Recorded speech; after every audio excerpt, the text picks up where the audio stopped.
বর্ষণে চট্টগ্রাম বিভাগের ফেনী, মুহুরী, হালদা, সাঙ্গু ও মাতামুহুরী নদীর পানি বৃদ্ধি পাওয়ায় ফেনী জেলায় বন্যা পরিস্থিতির মারাত্মক অবনতি হয়েছে।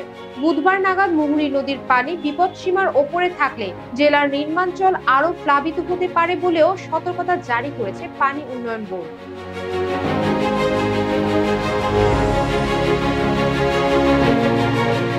ফেনীতে মঙ্গলবার সন্ধ্যা ৬টা পর্যন্ত গত ২৪ ঘন্টায় ৪৪০ মিলিমিটার বর্ষণ হয়েছে, যেখানে ৮৯ মিলিমিটার বেশি বৃষ্টি হলে অতিরিক্ত ভারী বর্ষণ হিসেবেও ধরা হয়। এছাড়া দেশের অন্যান্য স্থানে মাঝারি থেকে অতি ভারী বৃষ্টি অব্যাহত রয়েছে।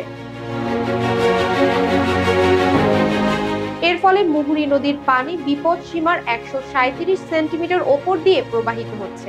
বন্যা নিয়ন্ত্রণ বাঁধের অন্তত ৮টি স্থানে ভাঙন দেখা দিয়েছে। এসব ভাঙনের ফলে মুহুরী নদীর পানি আশেপাশের গ্রামগুলোতে ঢুকে পড়েছে। জেলা প্রশাসনের পক্ষ থেকে বন্যা দুর্গতদের জন্য আশ্রয় কেন্দ্র প্রস্তুতের উদ্যোগ নেওয়া হয়েছে। ফুলগাজী উপজেলায় ৯৯টি আশ্রয় কেন্দ্র চালু রাখা হয়েছে, যার মধ্যে রয়েছে ৩২টি মাধ্যমিক এবং ৬৭টি প্রাথমিক বিদ্যালয়। পরশুরাম উপজেলায় প্রস্তুত রাখা হয়েছে আরও ৩২টি আশ্রয় কেন্দ্র।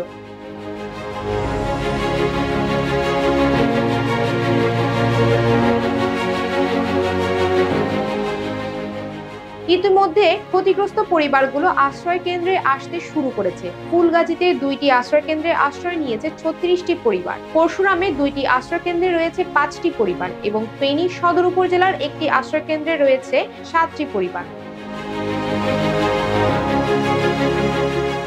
জেলা প্রশাসন ও সংশ্লিষ্ট কর্তৃপক্ষ প্রয়োজনীয় প্রস্তুতি গ্রহণ করেছে এবং বন্যা পরিস্থিতি মোকাবেলায় সর্বোচ্চ সতর্কতায় রয়েছে।